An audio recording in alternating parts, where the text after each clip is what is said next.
ini gitu loh. Jadi ketika kita mengajarkan sains anak, ketika kita mengajarkan sains untuk anak usia dini, ya, dalam prosesnya itu dibutuhkan kemampuan-kemampuan atau skill-skill anak yang perlu dilibatkan, ya, yang diperlukan oleh anak ketika melakukan kegiatan sains tersebut. Yang pertama, proses skillnya atau kemampuan dalam berproses, ya. Yang pertama adalah observing.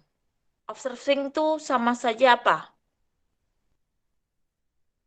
Observing kalau bahasa Indonesia apa? Mengobservasi. Observasi, pengamatan. Apa? Observasi atau pengamatan apa, Bu? Ya, pengamatan. Kemampuan, ya, observing atau pengamatan. Kemudian yang kedua adalah comparing. Comparing itu apa? Membandingkan. Nah, membandingkan ini adalah salah satu dasar materi matematika. Betul? Matematika. Betul, Ya. Bu. Nah, kemudian yang ketiga, classifying. Classifying ini kalau bahasa Indonesia apa? Bahasa Indonesia apa? Mengelompokkan. Mengelompokkan. Mengelompokkan. Mengelompokkan. Kalau comparing tadi, comparing. Kan. Membandingkan, Bunda. Membandingkan. Bandingkan. Kalau classifying, Mengelompokkan. oke. Classifying juga merupakan dasar dari matematika. Ya.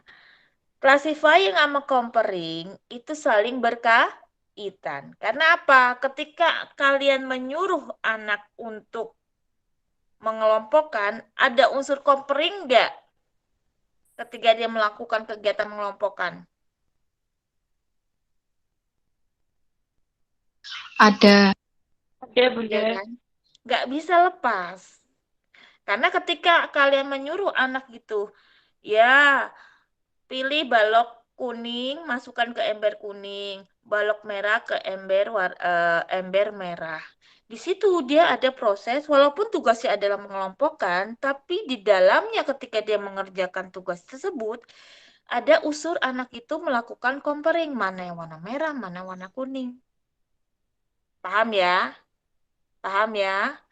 Berarti di sini ketika dia dasar yang utama dulu adalah membandingkan, ya.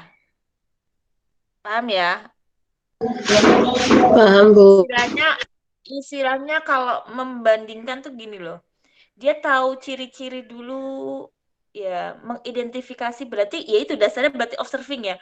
Sekarang seorang bayi, ya, mengenali wajah, oh ini ayahnya, ini ibunya, kalau ada orang baru dia menangis gitu kan. Berarti kan dia melakukan pengamatan, betul? Pengamatan. Nah, ketika dia sudah melakukan Bun. pengamatan, sudah dapat, ya kan? Baru dia membandingkan gitu kan. Oh, ini ibu, oh ini ayahnya gitu kan. Oke, paham ya? Mudeng? Paham ya? Iya, Bu. Paham, Bunda. Oke. Kemudian kemampuan yang keempat yang terlibat dalam sains adalah measuring. Measuring berarti mengukur. Ya, betul? Measuring.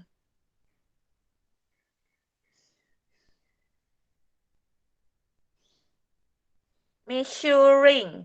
Jadi mengukur dengan menggunakan instrumen. Ya, misalnya ginilah paling gampang. Panjangnya meja diukur dengan menggunakan pensil gitu kan. Kira-kira temunya berapa pensil? Ya. Kemudian itu yang non baku. Kalau pakai baku berarti berapa panjangnya meja? Oh, 15 cm. Ya. Bisa dipahami? Bisa dipahami? Bisa, Bunda. Oke. Lanjut. Yang kelima adalah communication. Komunikasi. komunikasi. Jadi anak itu mengkomunikasikan melalui gambar, kemudian bisa juga secara lisan. Jadi mengkomunikasikan hasil-hasil temuannya, ya. Kemudian yang keenam adalah inferring. Inferring ini apa ini inferring? Based on observation but suggests more meaning about situation than can be direct observed. When children infer, they recognize pattern and expect this pattern to recur under similar circumstances.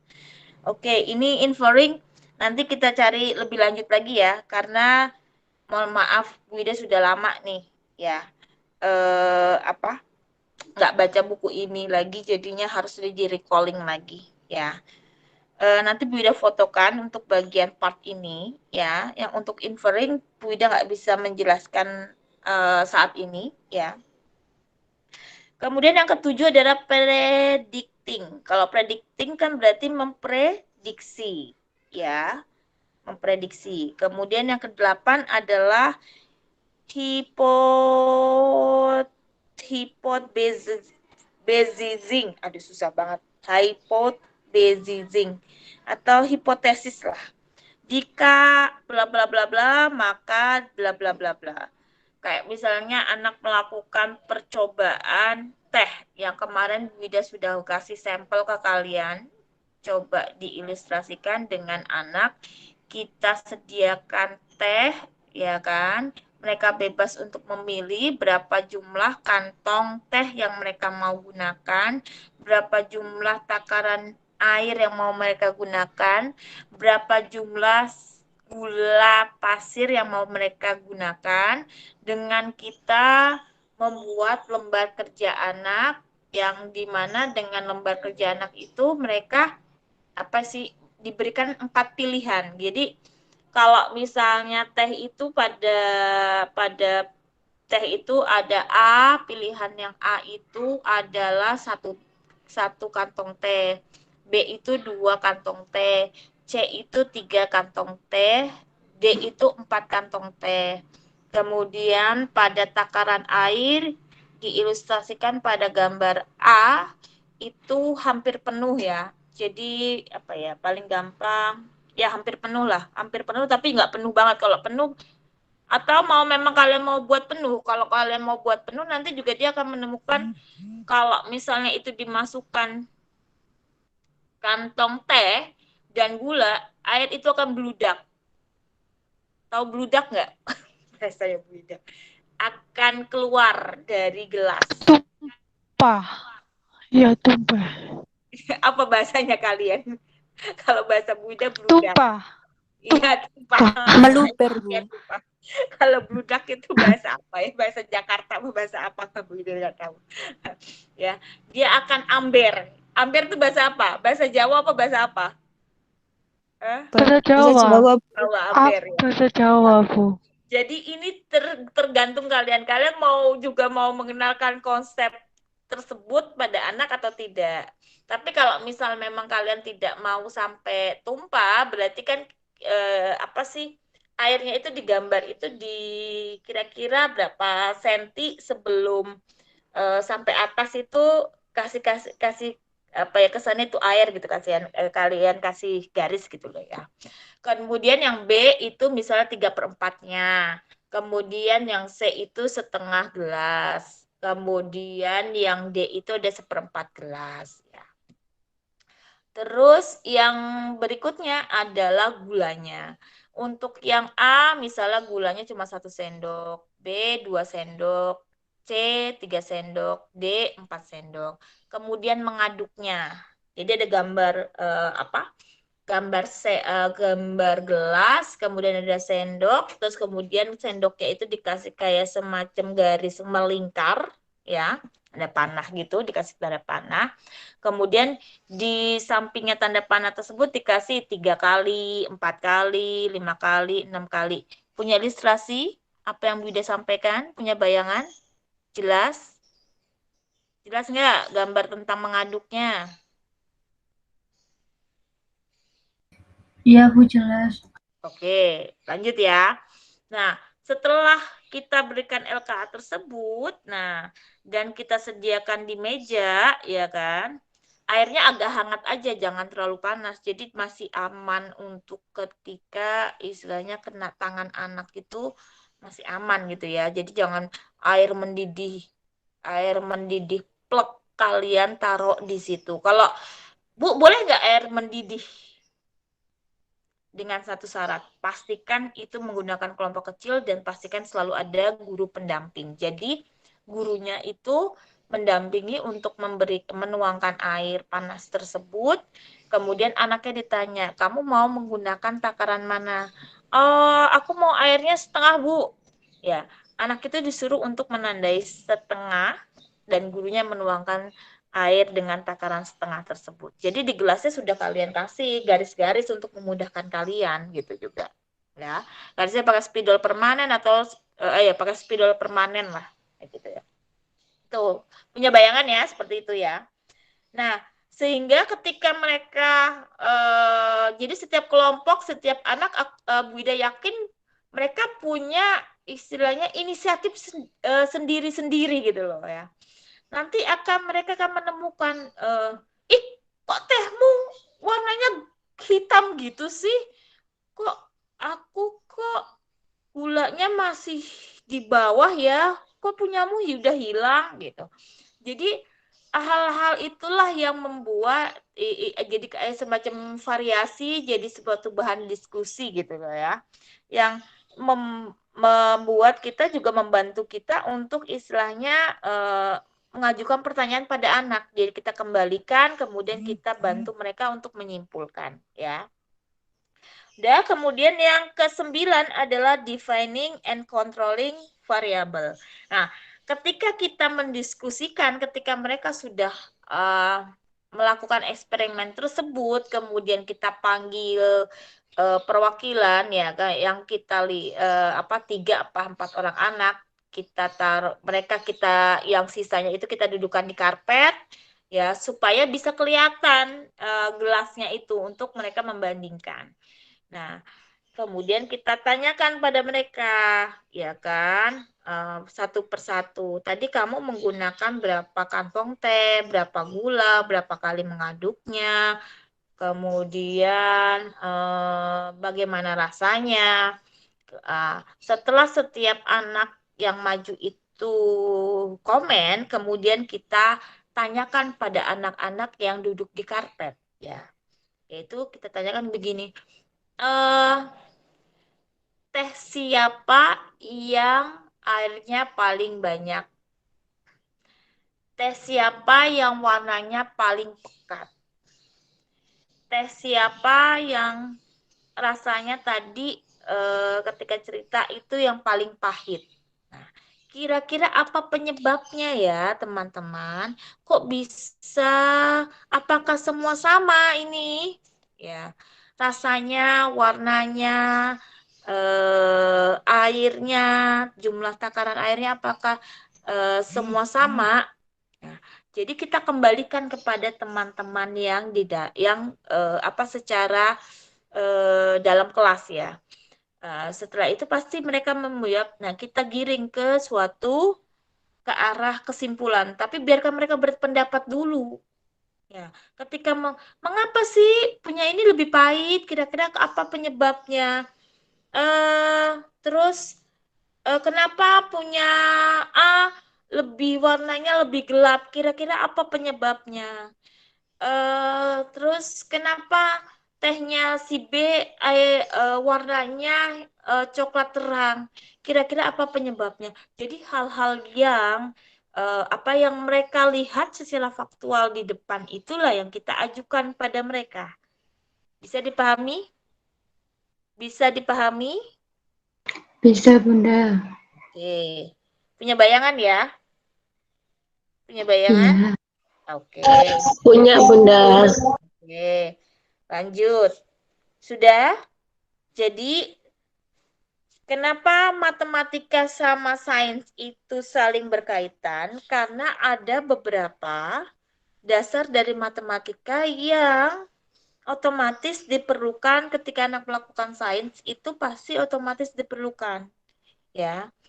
Apa saja itu? Terutama ada 3, ya. Comparing, classifying, measuring. Oke. Oke, lanjut. Sains itu nantinya akan dibagi, nanti kan dilanjutkan oleh Bu Masuda ya. Cuma saya mau memberikan prolog kepada kalian supaya kalian punya bayangan bahwa matematika itu ada di jurnal yang sudah saya berikan pada kalian terkait dengan sains. Jadi sains itu dibagi, kalau di luar negeri itu dibagi menjadi kayak misalnya ke arah gini loh. Sains fisik, sains natural ya. Jadi ke arahnya kayak semacam digiring ke arah biologi, ini ke fisik itu maksudnya secara fisika nanti giringnya. Terus satu lagi apa ya? Kalau nggak 3 ada 4. Eh, environment ya, lingkungan. Kemudian, ntar Bu Ida baca dulu.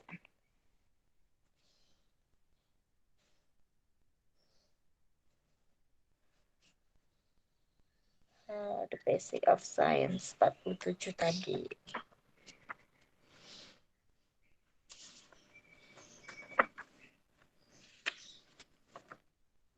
Oke, sejauh ini ada yang mau ditanyakan? Sambil Bu Ida mencari.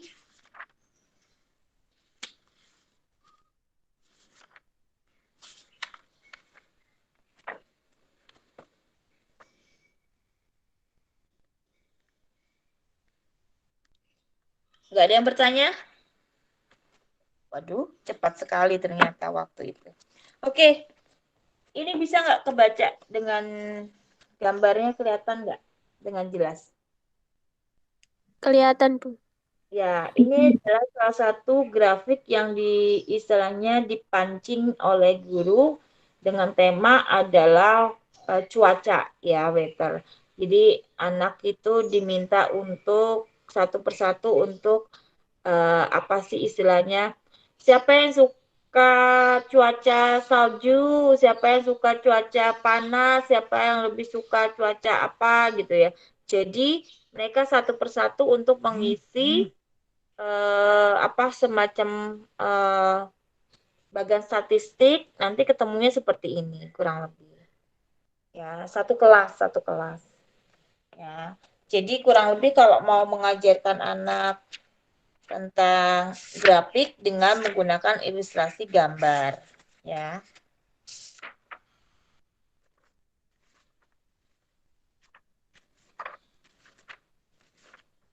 Oke, ada yang mau ditanyakan sejauh ini? Cukup jelas semuanya atau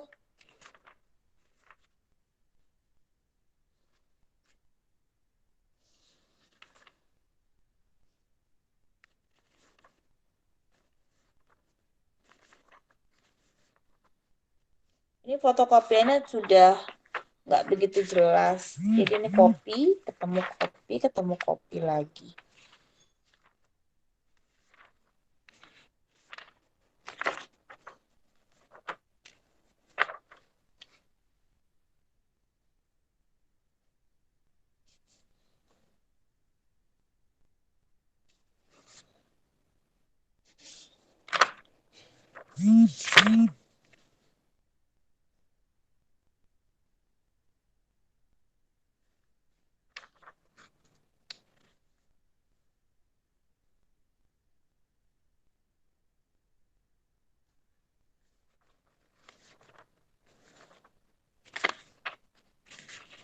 Oke, sekarang saya mau tanya. Kapan kita mengajarkan pada anak ya mengenai konsep uang?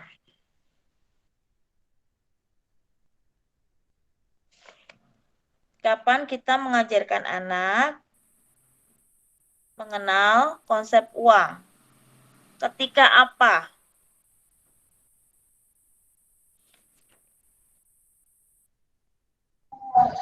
Izin menjawab, Bunda. Ketika anak sudah mengenal angka, Bun. Oke, setelah anak mengenal angka. Oke. mengenal angka itu bukan berarti dia mengenal simbol ya. Berarti dia harus paham tentang konsep bilangan atau konsep angka. Beda kalau dia mengenal angka, khawatirnya gini, kata-kata mengenal angka itu ya dia hafal dengan simbol satu, mana angka satu, mana angka dua, dia bisa. Berarti dia mengenal simbol. Tetapi untuk memastikan bahwa dia memahami makna dari simbol tersebut, atau konsep bilangan atau konsep angka, adalah dengan anak itu disuruh untuk ini tergantung ya, kita mau melakukannya versi A apa versi B. Kalau versi A misal gini, mana angka 2? Dia nunjuk ya simbol angka 2. Sekarang ambil permen jumlahnya 2. Ya. Kalau dia bisa melakukan ya berarti dia paham tentang konsep bilangan atau angka 2. Atau kebalikannya, kita meminta dia menghitung permen yang ada di depannya, kemudian meminta dia untuk setelah menghitung misalnya 1, 2, mana kartu angka 2-nya? Tunjukkan. Taruh di atas atau di bawah permen. Bisa dipahami? Nah, kalau dia sudah bisa paham itu, nah nanti berlanjut kita bisa mengenalkan konsep uang yang ada dalam mata uang kita sehari-hari. Cuma permasalahannya di Indonesia itu sulit maknanya mengenalkan konsep uang. Karena apa? Kalau yang Bu Ida contohkan itu, konsep uangnya itu benar-benar yaitu ada 1 sen, 2 sen, 3 sen, 4 sen, 5 sen, gitu loh. Ada 10 sen gitu loh. Ada 20 sen, ada 25 sen gitu loh. Jadi nyambung dengan konsep angka. Tetapi kalau kita uang nominal kecil, koin yang ada sekarang adalah yang sering kalian temukan adalah koin berapa? 500. 500, 100. 500, 200, 100, 100 Bu. 1000. Yang 100 aja 1.500. kadang-kadang jarang. Iya Iya, kan? Bun. Yang 100 aja Jarang. kadang-kadang jarang. 200 juga kadang-kadang jarang. Karena kalian sendiri males untuk memegang uang 100 maupun 200. Betul tidak? Iya, Benar, benar sekali. Ribet sekali, Bun. Ah, nah, sekarang anaknya belum paham tentang konsep satu. Disuruh untuk suruh membaca 100 kan agak sulit gitu loh. Paham ya? Jadi disinilah kesulitannya kita mengenalkan konsep uangnya kita. Karena apa? Nominalnya besar sekali gitu. Langsung 100, langsung 200, langsung 300, langsung 500. Tapi memang kalau anak yang sudah paham istilahnya urutan, kemudian memang apa ya, gampang di ini kan, itu bisa sih gitu loh. Cuma istilahnya memang agak sulitnya adalah langsung nol belakang itu ada 2 gitu loh.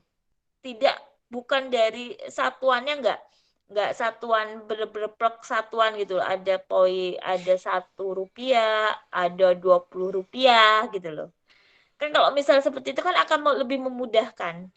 Tetapi karena uang, memang kan setiap negara kan beda-beda. Nah, memang kesulitannya untuk supaya nyambung dengan konsep apa ya, mengenalkan step by step angka pada anak untuk mata koin Indonesia, mata uang Indonesia itu agak lebih sulit. Karena kan nominalnya langsung yang besar-besar. Ya, coba kalian lihatlah. Sekarang kalau dengan Amerika US ya, pakai dolar, dia kan pakai berapa? $100, betul nggak? $50. Ya, paham ya? Paham, Ya, Bunda. ya. Nah, terus gimana Bu Ida caranya? Ya, paling caranya ya kita kenalkan, kemudian seperti kegiatan kemarin, jadi suruh mengelompokkan mana yang uang 100, mana uang 200, mana uang 500.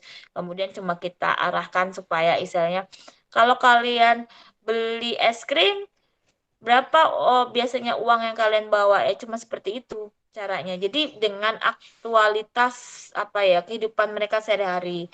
Ketika misalnya jajan, bawa uangnya berapa. Kalau beli misalnya beli apa misal bakso pentol ya itu kira-kira kalian dikasih uang ibu berapa, dikasih uang ibu biasanya berapa, uangnya 2.000 Bu, uangnya 5.000 Bu, jadi setiap anak kan beda-beda ya kan, bisa dipahami ya, bisa dipahami ya. Oke. Bisa, Bunda. Nah, untuk pertemuan 7 ini saya akhiri, kemudian silahkan yang masih walaupun besok dilanjutkan oleh Bu Masudah ya, kalian silahkan saja mencet mencet mencet di grup ya pertanyaan-pertanyaan kalau misalnya ada yang masih belum jelas gitu loh ya, baik matematika maupun sains, nanti Bu Ida akan bantu untuk menjawabnya gitu ya. Siap, Bunda. Jangan japri, soalnya kalau japri nanti istilahnya Bu Ida memberikan pengetahuan hanya kepada satu orang gitu loh. Tapi kalau misalnya kalian di grup, jadi pertanyaan satu orang itu nanti dibaca oleh semua orang gitu. Soalnya kemarin-kemarin yang berkaitan dengan tugas kan itu japri ya. Ketika japri akhirnya ada yang nanya hampir sama mirip. Akhirnya Bu Ida mengulang lagi gitu loh. Paham ya? Dan itu nggak tersebarkan ke teman-teman yang lain gitu loh. Padahal kemungkinan besar mungkin juga teman-teman yang lain kurang paham tentang hal tersebut gitu loh. Cukup jelas? Oh ya, Jelas, Bunda. Bu Ida mohon maaf ya jika selama mata kuliah ini banyak kekurangannya. Tolong dimaafkan. Kemudian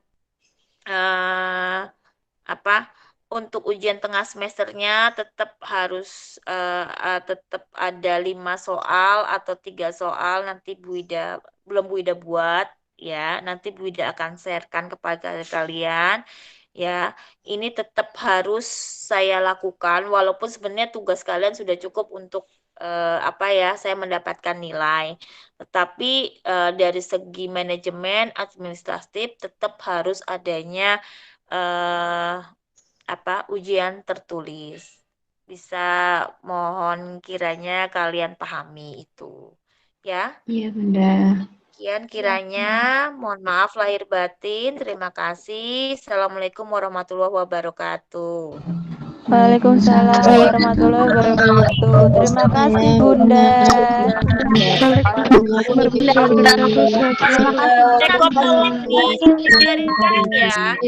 Ya, ya.